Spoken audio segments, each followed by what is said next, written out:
계속해서 요한계시록 14장을 말씀드리겠습니다. 14장에는 14만 4천 명과 또 우리 주님이 불신 세상을 심판하시는 장면이 나옵니다. 그래서 제목을 그리스도와 함께 시온산에 선 14만 4천 명 이렇게 정할 수가 있겠습니다.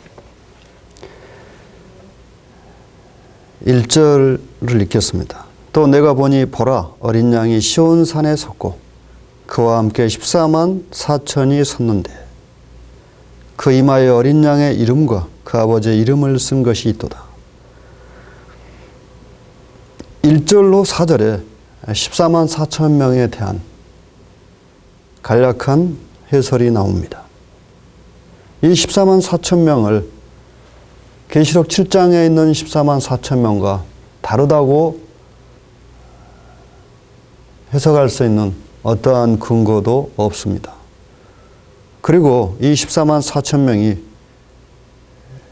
주님과 함께 시온산에 서 있는 모습은 이들이 주님이 지상에 재림하실 때까지 아무도 죽은 자가 없다는 것을 보여줍니다. 이들을 가리켜서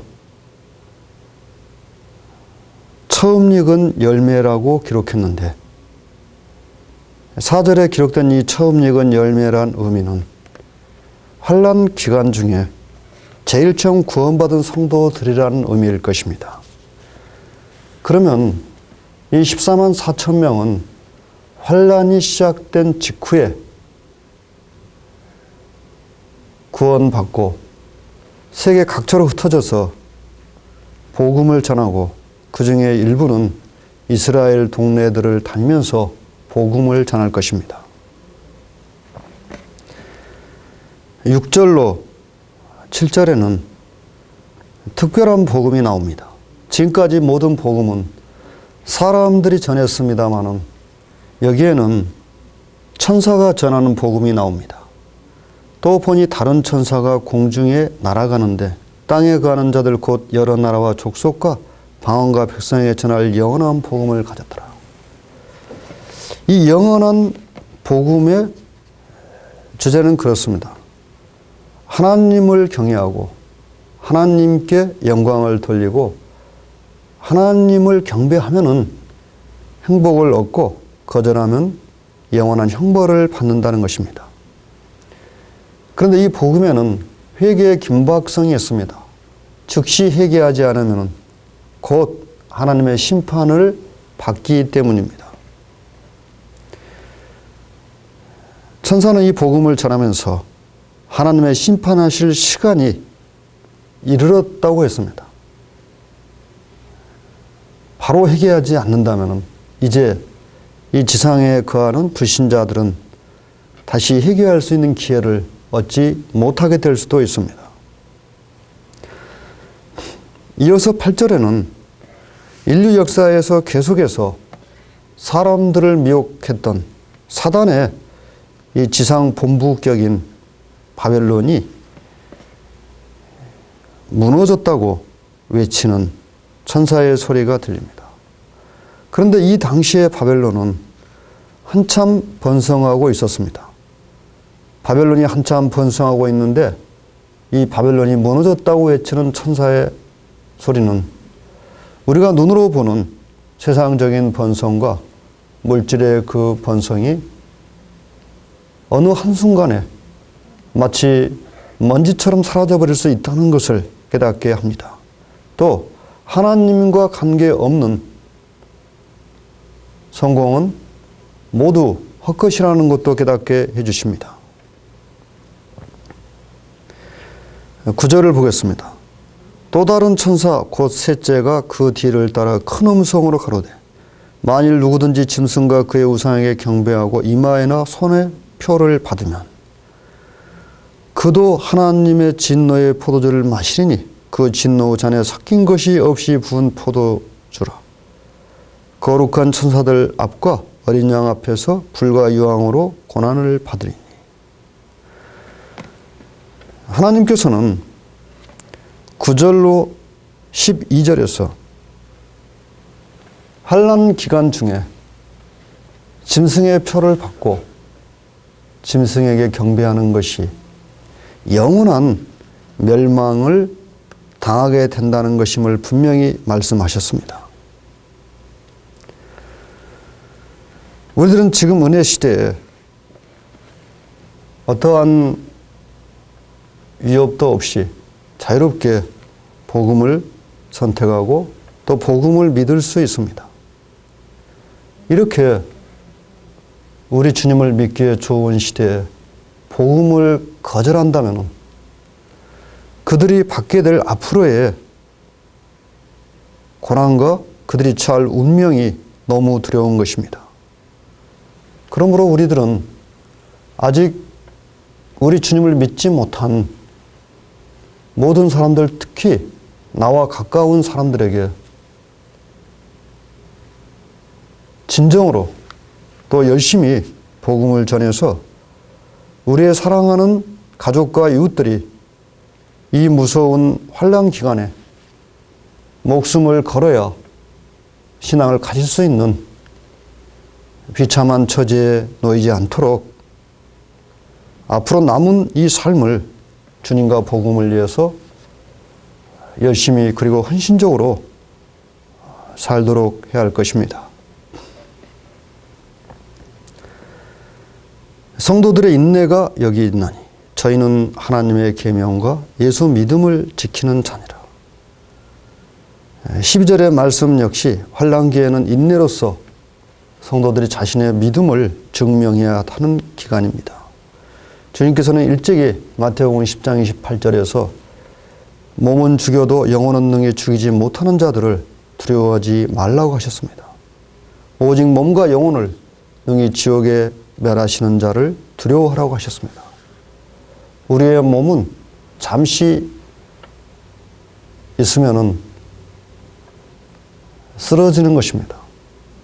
그러나 우리의 영혼은 영원합니다. 우리가 몸의 편안함과 몸을 위해서 영원한 가치가 있는 일들을 게을리하는 것은 실로 어리석은 일이 아니라 말할 수 없습니다. 또 내가 들으니 하늘에서 음성이 나서 가로되 기록하라 작은 이후로 주 안에서 죽는 자들은 복이 있도다 하시매 성령이 가라사대 그러하다 저희 수고를 그치고 쉬리니 이는 저희의 행한 일이 따름이라 하시더라. 장례식에서 많이 인용하는 말씀입니다. 그러나 이 말씀이 정확히 적용되는 시점은 환난 후반기일 것입니다. 주님 안에서 죽는다는 것은 주님을 믿는 신앙을 지키다가 순교를 당하는 그것을 가리킬 것입니다. 14절부터 20절까지의 인자 같은 이가 나옵니다. 그런데 계시록 1장 13절에서 사람의 아들과 같은 이라는 표현이 있는데 그때 그분은 바로 그리스도를 가리켰습니다. 그래서 15장 14절에 또 내가 보니 흰 구름이 있고 구름 위에 사람의 아들과 같으니 즉 인자 같은 이는 바로 우리 주님으로 분별이 됩니다. 또 본문에는 이분을 가리켜서 천사라고 기록한 기록이 없습니다. 이건 역시 여기에 소개된 사람의 아들과 같은 이가 바로 주님이라는 것을 깨닫게 해줍니다. 이제 주님께서는 마침내 그동안 계속해서 하나님을 거부하고 하나님의 복음을 받아들이지 않던 이 세상에 참혹한 심판을 행하시게 되었는데 그것은 마치 포도주 틀에 포도를 넣고 밟아서 포도즙을 만들어내는 것과 같은 모습으로 표현이 되어 있습니다. 즉 주님을 거부한 이 세상 사람들이 포도주 틀에 포도가 들어가서 그 포도 알맹이들이 깨어져 가지고 빨간 포도즙으로 나오는 것처럼 하나님이 정하신 전쟁터에서 마지막 전쟁을 하기 위해서 집결하는데 그것은 일찍이 아마겟돈이라고 불리우는 곳이며 이스라엘 북서쪽에 있는 에스드렐론 평원 혹은 무기또로 불려졌던 지역으로 분별하고 있습니다. 일찍이 전쟁에 참전했던 나폴레옹은 그곳을 돌아보면서 세계의 운명을 결정할 일대 회전을 벌이기에 합당한 싸움터라고 평가를 했습니다. 하나님께서는 환란 후 종반기에 세계의 모든 군대를 아마겟돈 지역으로 집결시키실 것이고 그곳에서 그 모든 군대가 남김없이 그리스도를 대적하기 때문에 전멸을 당하게 될 것입니다. 계시록 14장 20절에 성 밖에서 그 틀이 밟히니 틀에서 피가 나서 말굴레까지 닿았고 1600 스타디온에 퍼졌더라. 이 참혹한 살육은 14장의 일들이 일어나는 그 시점에 이루어진다기보다는 환란 후 종반에 발생할 것입니다. 그러나 계시록에서 이 전 세계적인 살육전을 반복해서 기록하고 있는 것은 이것이 반드시 일어날 것이고 이 싸움이 얼마나 참혹한 것인가를 계시록을 읽는 사람들에게 깨우쳐 주시는 것입니다. 15장을 이어서 보겠습니다. 또 하늘에 크고 이상한 다른 이적을 보매 일곱 천사가 일곱 재앙을 가졌으니 곧 마지막 재앙이라. 하나님의 진노가 이곳으로 마치리로다.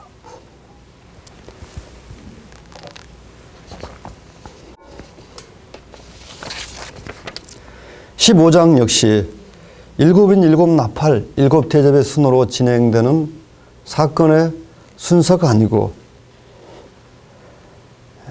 삽입된 장으로서 일곱 대접의 재앙이 준비되었다는 것입니다. 2절에 또 내가 보니 불이 섞인 유리 바다 같은 것이 있고 하나님은 수정같이 맑은 유리 바다에 보좌를 좌정하고 계셨습니다. 계시록 4장 6절에서 소개된 하나님이 계신 장소는 수정과 같이 맑은 유리 바다였습니다.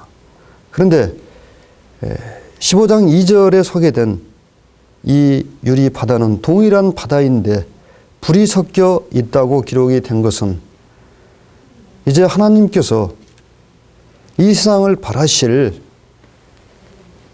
진노를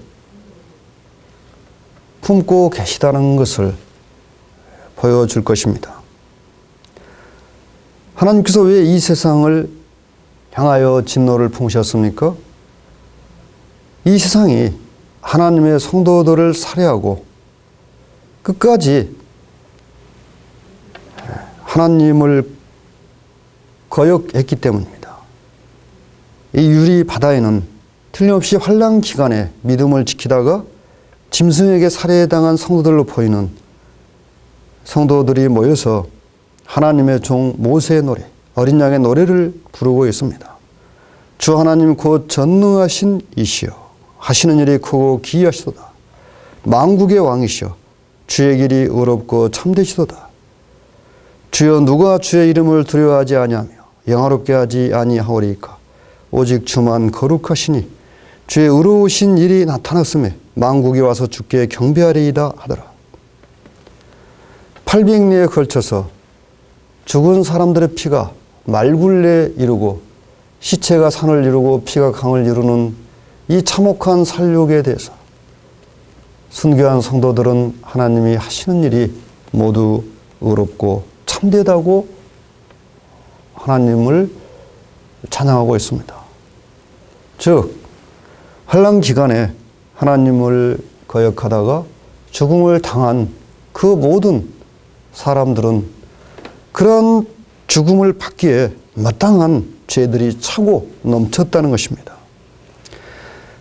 15장 5절 보겠습니다. 또 2일 후에 내가 보니 하늘의 증거 장막의 성전이 열리며 7 재앙을 가진 7 천사가 성전으로부터 나와 맑고 빛난 세마포 옷을 입고 가슴에 금띠를 띠고 네 생물 중에 하나가 세세에 계신 하나님의 진노를 가득히 담은 금대접 7을 그 7 천사에게 주니 하나님의 영광과 능력을 인하여 성전의 연기가 차게 되며 7 천사의 7 재앙이 마치기까지는 성전에 능히 들어갈 자가 없더라. 이제 마지막 재앙인 7 대접의 재앙이 준비됩니다.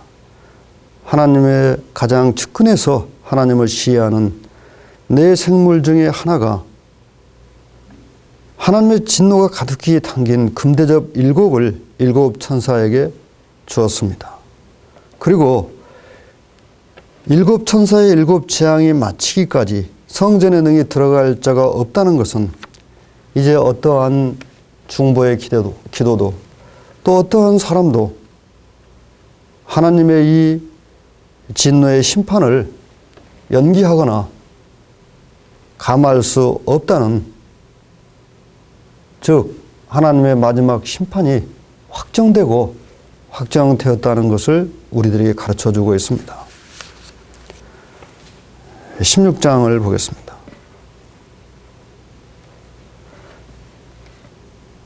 16장은 제목을 7 대접의 심판 이렇게 정할 수 있겠습니다. 16장의 7 대접의 심판이 차례로 기록되어 있습니다. 또 내가 들으니 성전에서 큰 음성이 나서 7 천사에게 말하되 너희는 가서 하나님의 진노의 7 대접을 땅에 쏟으라 하더라. 마침내 하나님께서 7년 환난 기간에 마지막 재앙 7 대접의 재앙을 이 지상에 쏟아 부으라고 말씀하십니다. 그래서 첫 번째 대접이 쏟아지자 짐승의 표를 받은 자들과 짐승의 우상에게 경배하던 자들에게 피부암이 발병합니다. 7 나팔과 7 대접의 재앙의 차이는 7 나팔의 재앙은 이 지상 3분의 1의 그 재앙이 내려졌으나 7 대접의 재앙은 온 세상에 이 재앙이 닥친다는 것입니다. 이제 사람들은 이 세상 어디로도 하나님의 이 심판을 피하여 숨을 수 없게 되었습니다. 하나님께서는 그동안 사람들에게 회개할 충분한 시간과 기회를 주셨는데 지상의 불신자들은 하나님이 주신 그 기회와 시간을 모두 헛되이 보내버렸고 이들에게 이제 회개의 가능성은 조금 더 없기 때문에 하나님께서는 마지막 재앙에서 온 세상을 심판하시는 것입니다. 둘째 대접이 바다에 쏟아 부어지자 바다가 부패하고 바다 생물이 전멸당합니다.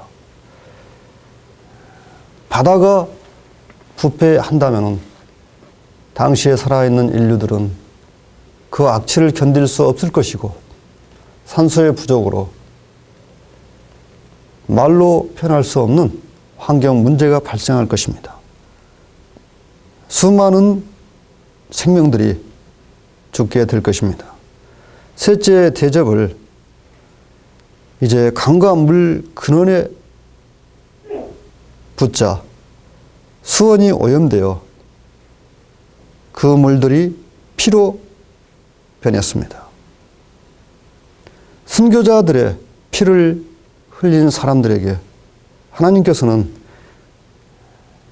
피를 마시게 하시는 것이 합당하다고 말씀하십니다.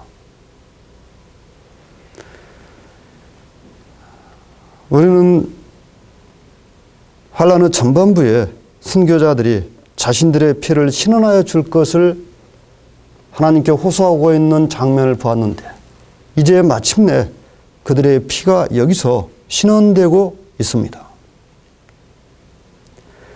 넷째 천사가 그 대접을 해에 쏟았습니다. 그러자 해가 사람들을 불태웠습니다. 어떤 분은 여기에 이 사람들이 짐승을 숭배하는 자들이라고 그렇게 분별하기도 합니다.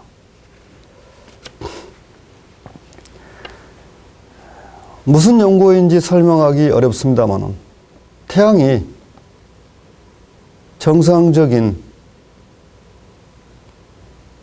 그 열기를 초과해서 엄청난 열을 발산함으로써 이 지구에 있는 살아있는 사람들이 그 태양 빛과 열에 의해서 태워지고 맙니다. 바다의 오염으로 전 세계 환경이 죽음의 환경으로 바뀐 상황에서 이 가공할 태양볕은 또다시 수많은 사람들의 죽음을 요구할 것입니다.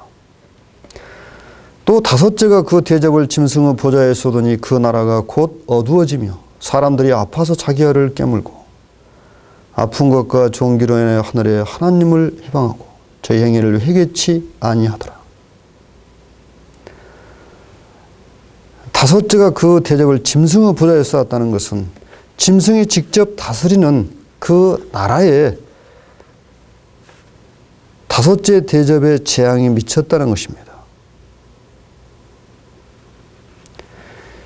이 짐승은, 또 짐승의 추종자들은 이 재앙을 극복하기 위해서 온갖 노력을 하겠지만은 그들은 반드시 해야 되는 것은 하지 않고 있습니다. 그것이 무엇이냐면은 자신들의 죄를 인정하고 회개하는 것인데 이들은 끝까지 회개하지 않습니다. 회개가 있는 곳에 하나님의 긍휼과 용서가 있는데 회개가 없으면은 하나님의 용서도 없는 것입니다. 또 여섯째가 그 대접을 큰 강 유브라데에 쏟음에 강물이 말라서 동방에서 오는 왕들의 길이 예비되더라. 마침내 동방의 군대가 팔레스타인 쪽으로 진격할 수 있는 넓은 길이 열립니다.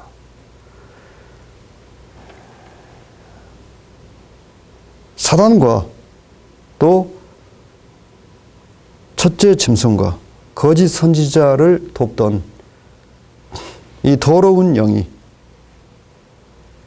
세계 각처로 돌아다니면서 왕들을 설득하여 아마겟돈이라고 불리우는 것으로 왕들의 모든 군대를 모아서 마지막 전쟁을 준비합니다. 이 전쟁의 끝은 800년에 걸쳐서 시체의 산이 쌓이고 피가 강물처럼 흐르는 아무도 살아남지 못하는 무서운 살육전으로 마감이 될 것입니다. 일곱째가 그 대접을 공기 가운데 쏟음에 큰 음성이 성전에서 보좌로부터 나서 가로되 되었다 하니 번개와 음성들과 내성이 있고 또 큰 지진이 있어 어찌 큰지 사람이 땅에 있어오므로 이같이 큰 지진이 없었더라. 큰 성이 세 갈래로 갈라지고 만국의 성들도 무너지니. 자, 일곱 번째 대접의 재앙이 쏟아졌을 때 지금까지 없었던 전무후무한 대재앙이 인류에게 발생합니다. 세상 나라의 성들이 무너졌고 즉 세계의 큰 도시들이 초강력 지진에 의해서 온통 무너졌다는 것입니다. 그러면서 수많은 사람들이 죽었을 것입니다. 또 바다의 있는 섬들이 온데간데 없습니다. 그 산악이 사라졌습니다. 이것은 지각의 전무후무한 변동이 일어났다는 것입니다. 이러한 지각의 전무후무한 변동은 인류가 지금까지 겪어보지 못한 슈퍼 지진이 아니고는 일어날 수 없습니다. 또 대기권에 무서운 재앙이 쏟아져서 이제 무게가 100근이나 되는 우박이 내립니다. 100근이나 되는 우박이 내린다면 이 지상에 있는 수많은 건물들이 파괴될 것이고 수많은 사람과 또 짐승들이 죽고 심지어 나무들도 수없이 훼손될 것입니다. 바야흐로 온 세상은 핵폭탄의 폭격을 맞은 것보다 더 황폐화되고 맙니다. 사람들이 세상을 살펴봐도 이제 살만한 곳이 보이지 않을 것입니다. 그럼에도 불구하고 사람들은 끝까지 자신들의 죄를 회개치 않고 오히려 이러한 재앙을 내렸다고 하나님을 해방하고 하나님을 대적합니다. 악인들의 마음은 재앙과 고통으로 회개하지 않는 것 같습니다. 우리도 그런 악한 심성을 가지고 있었는데 주님께서 우리를 사랑하셔서 우리를 구원해 주신 이 놀라운 은혜에 세상 감사를 드립니다. 17장을 또 이어서 보겠습니다. 또 일곱 대접을 가진 일곱 천사 중 하나가 와서 내게 말하여 가로되 이리 오라. 많은 무리에 앉은 큰 음녀에 받을 심판을 내게 보이리라. 17장은 큰 음녀의 심판이라고 주제를 정할 수 있습니다. 17장 역시 일곱인 일곱 나팔, 일곱 대접의 순으로 진행되는 요한계시록의 사건의 순서와 관계없이 삽입된 장입니다. 여기서 큰 음녀는 어떤 개인을 가리키는 것이 아니고 환란기에 온 세상을 다스리는 거대한 종교 조직을 가리킬 것입니다. 그런데 이 종교 조직을 음녀라고 표현한 것은 참된 아버지이신 또 참된 남편인 그리스도를 버리고 마귀를 섬기기 때문에 음녀로 표현이 되었을 것입니다. 그렇다면 이 음녀는 환란 기간에 세계적인 조직을 갖춘 어쩌면 하나로 통합된 거짓 기독교회를 가리킬 수 있습니다. 그런데 이 거짓 기독교회는 짐승, 즉 그 당시 세계를 지배하는 그 세계의 통치자의 지원을 받고 온 세상을 종교로 지배하게 되는데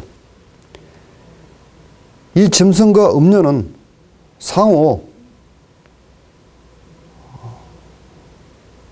공생관계에 있을 것입니다. 짐승은 거짓 교회를 지원하고 거짓 교회는 짐승을 인류의 유일한 구원자로 이렇게 사람들에게 선전할 가능성이 있습니다. 그래서 사람들로 하여금 참되신 하나님을 믿지 못하게 하고 그 짐승을 따르도록 하는 것입니다. 그런데 환란 후반에 이제 짐승은 자신이 직접 신이 됩니다. 그래서 자신의 우상을 예루살렘 성전에 세우고 사람들로 하여금 그 우상을 경배토록 하는 것입니다.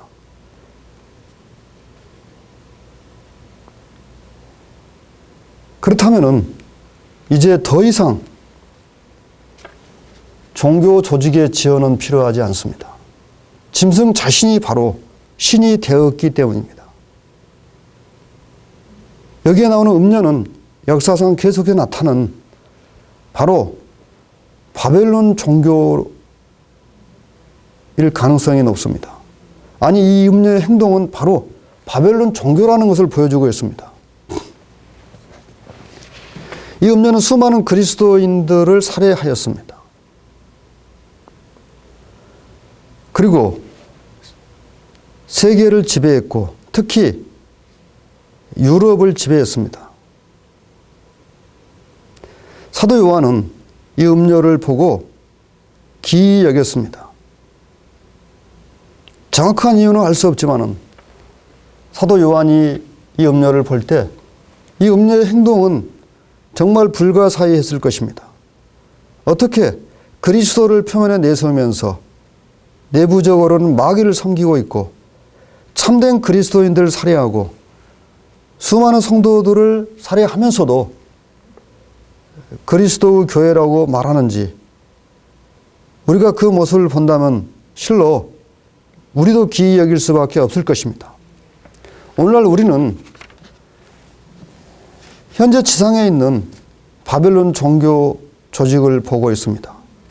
그 종교 조직은 온 세상에 걸쳐 있고 그들은 그리스도를 표면에 내세우고 있습니다마는 사실은 그리스도를 의지해서 죄를 용서받지 못하고 있습니다. 그들은 자신의 교인들에게 성경을 감추었고 참된 복음을 깨닫지 못하도록 하고 있습니다. 그러면서도 그들은 여전히 하나님의 교회로 불리고 있고 수많은 세상 사람들이 그들을 따르고 있습니다. 우리는 이 바벨론 종교 조직이 바로 로마 가톨릭 천주교인 것을 익히 알고 있습니다. 천주교는 앞으로 환란 후반기에 전 세계 종교를 흡수하여 거짓 교회를 이룰 가능성이 큽니다. 그리고 그들은 당대 세계 통치자, 즉 짐승으로 표현된 로마 제국의 통치자와 더불어서 한동안 세계를 종교로 지배하게 될 것입니다만 환란 후 후반에 이 음녀의 멸망이 틀림없이 이루어질 것인데, 놀랍게도 환란기에 거짓 교회 조직은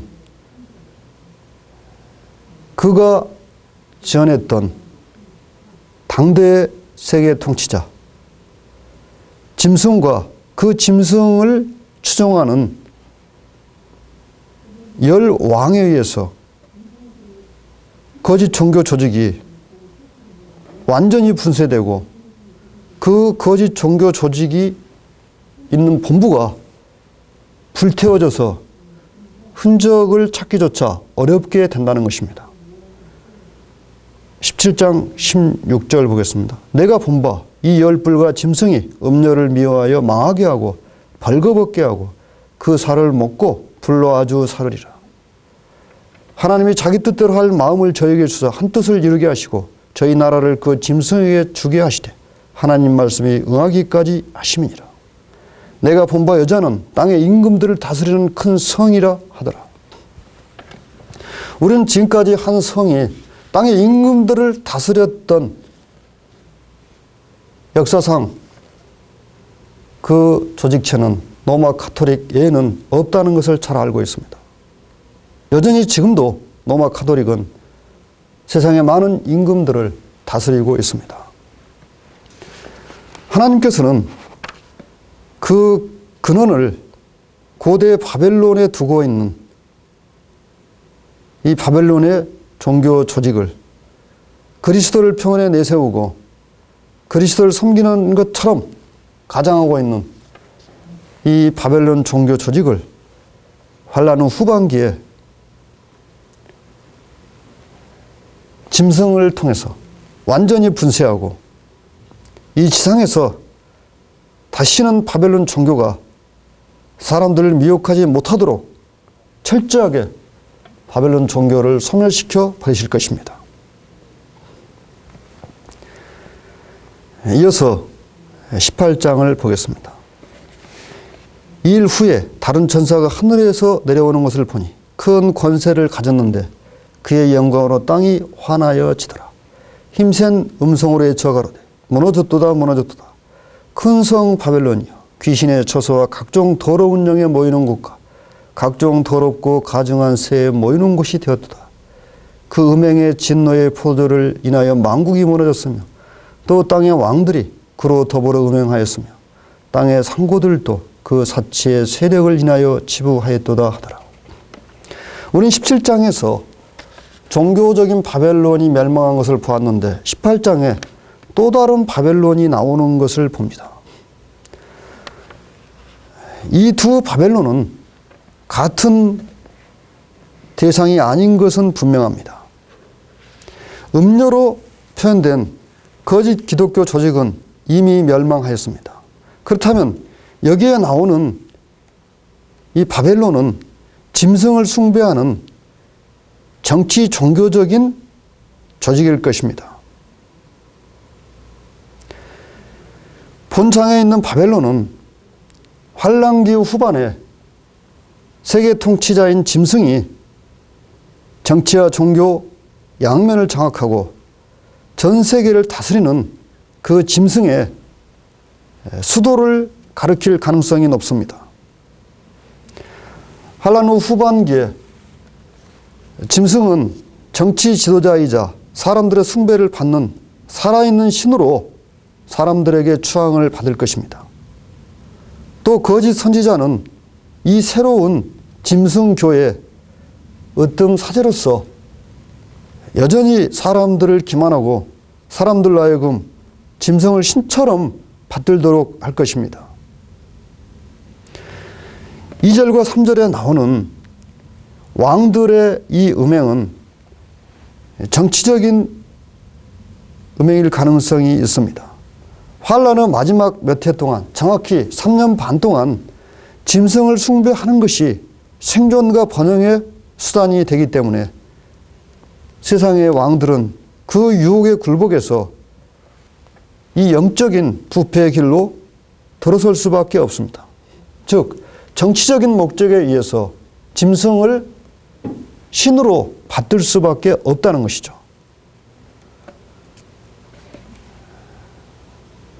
이렇게 해서 환란이 막바지에 이르렀을 때 짐승은 온 세상을 정치와 종교 양면에서 장악하고 불신자들의 신으로서 군림할 것입니다. 그러나 죄악이 극한 곳에 하나님의 징벌이 내리는 것은 시간 문제입니다. 18장에 다른 절들은 이제 하나님께서 죄악과 부귀와 영화가 극한 그 짐승이 다스리는 수도 바벨론 성이 어떻게 망하는가를 너무나 사실적인 문체로 자세히 기록하고 있습니다.